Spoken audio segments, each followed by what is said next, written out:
Next, we'll have a look at two routine calculations which need to be done in the piping. That is thickness of a straight pipe and thickness of an elbow. So we'll see both these calculations. The calculation method is as given in ASME B31.3. So this is the code that we are going to use, and the clause which gives the method is also mentioned there. So what we are trying to find out is we'll be calculating the thickness of the pipeline. So the minimum thickness of the pipe is given by the formula, which is PD divided by 2 times SEW plus PY plus C1 plus C2. So let's understand each of the term. The P is the internal design pressure. So P is internal design pressure. Since the pipes are available in the standard pipe schedule in terms of the outside diameter. So for a given pipe, for all scheduled pipe, the pipe thickness, the pipe outside diameter is constant. So these formulae are based on the outside diameter and not inside diameter as given as we are used for the pressure equipment where the formulae were inside diameter based. Here the formulae are based on the outside diameter because for a given pipe size, nominal pipe size, the pipe outside diameter is constant. So D is the outside pipe diameter.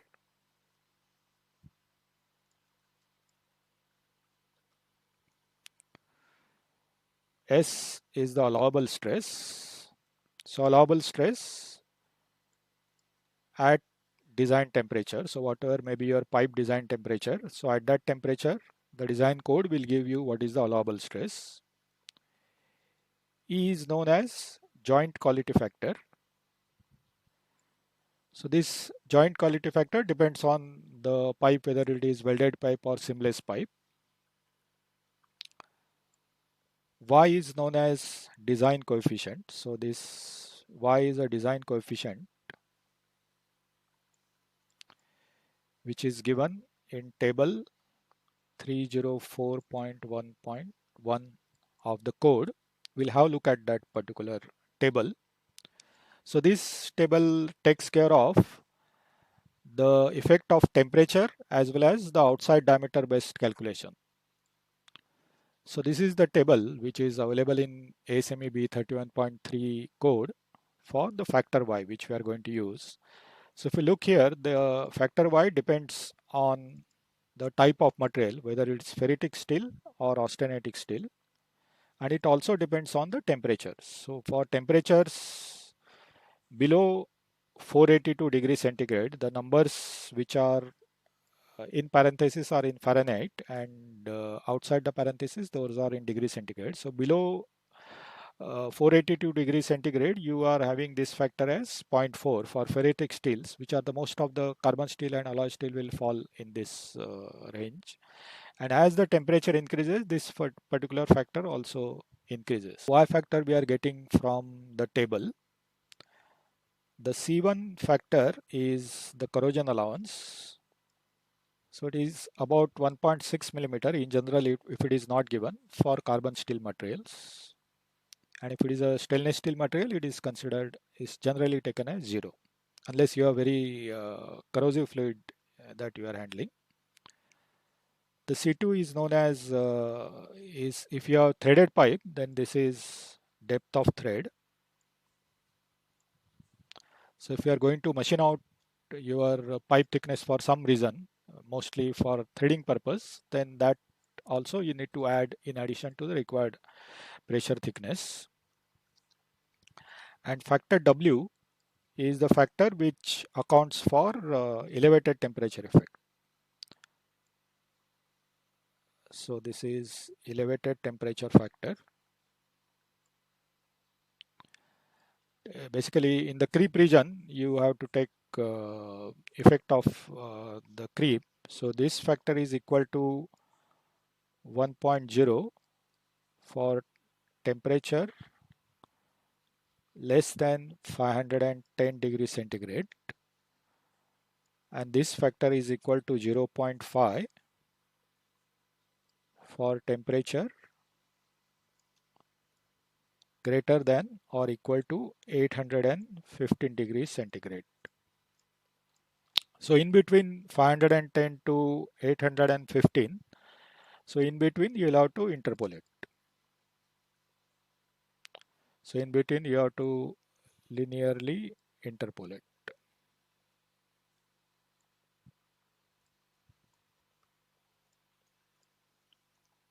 So this gives you all the factors we have covered in this particular formula.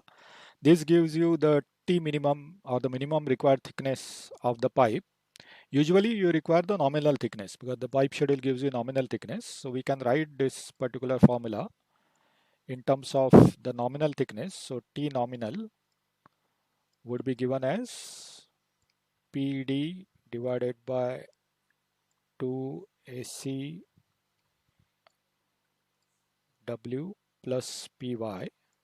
So this is your minimum thickness without considering the allowances divided by the 12.5% to account for the under tolerance in the pipe. So 12.5% is the under tolerance. So we'll give nominal thickness by dividing by 0.875 plus C1 plus C2. So the nominal thickness of the pipe, which we can directly pick from the pipe schedule, can be obtained by using this expression without corrosion factors, dividing it by 0.875 and then adding the corrosion allowance on top of that. So this is the formula which we are going to use in our calculation. So let's apply this formula and understand how the thickness of a pipe can be calculated. Let's understand the method with the help of an example. So in this example, we have been given a 16-inch nominal bore pipe which has got internal pressure of 2 MPa and the design temperature is given as 550 degrees centigrade. The material is carbon steel. So this will require for selecting the Y factor and the recommended corrosion allowance is given as 3 millimeters. So we have to select a standard schedule thickness for this particular pipe. So we have the formula T nominal equal to PD divided by 2 times ACW plus P capital Y divided by 0.875 plus C1 plus C2. So in our problem, we have P equal to 2 MPa, which is given. The nominal diameter of the pipe, so this is 406.4 mm. So this is from pipe schedule table, which you already have with you. So from the pipe schedule table, the outside diameter, irrespective of the schedule, it will remain constant and it is given as 406.4 millimeters. The allowable stress at this temperature is 14.5 MPa. So this is from design code. So since the design code will not be available to you during the exams, this will be supplied as a part of problem during the exam situation. The factor W, if you refer to the previous page, so it is 1.0 for up to 510 degrees centigrade and it is 0.5 beyond 850 degrees centigrade. Our temperature is 550, so we have to interpolate between 510 to 815. So W would be given as 1 minus, so I'm just writing the linear interpolation between 815 and 510. So 550 minus 510, so this is 0.9344. So this is the factor W. For factor Y, we will have to refer to the table from the code. So this table will be available to you during the exam. So our temperature is 550. So temperature lies in between 538 and 566. So you'll find that the factor y is constant 0 0.7 and this value. So there is no need of interpolation here. So we can directly take the factor as 0 0.7. If it was lying between 482 and 510 or between 510 and 538, then you will have to interpolate in this case as well. In our problem, there is no need to do interpolation. So the factor y is 0 0.7 from table for y. So this table will be supplied to you during the examination. The corrosion allowance is given as 3 millimeters, and there is no threading which is mentioned in the problem, so C2 will be equal to 0. So that is what we'll get. So the T nominal would be given as, just writing this 1.81 divided by 0.875 outside, multiplied by pressure is 2 into diameter 406.4 divided by 2 times S, which is 14.5. Since there is no mention of welded or seamless pipe, we are assuming the pipe to be seamless, so the E factor will be equal to 1.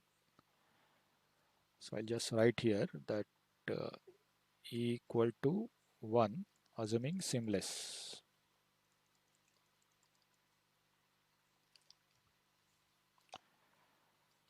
And multiplied by W, which is we have calculated as 0.9344, plus P times, that is 2 times Y. So Y factor is 0.7 plus 3 plus 0. So we get the thickness as, nominal thickness as 34.06 millimeters. So at this stage you have to go to the pipe schedule. So by referring pipe schedule,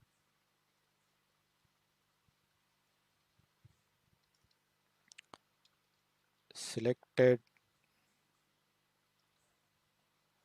pipe schedule is schedule 140, which has got nominal thickness as, so nominal thickness equal to 36.53 mm. So we require 34.06 and we are having 36.53. So schedule 40 is the answer to this particular problem. So this illustrates how do we apply the formula to calculate the required thickness of the pipe.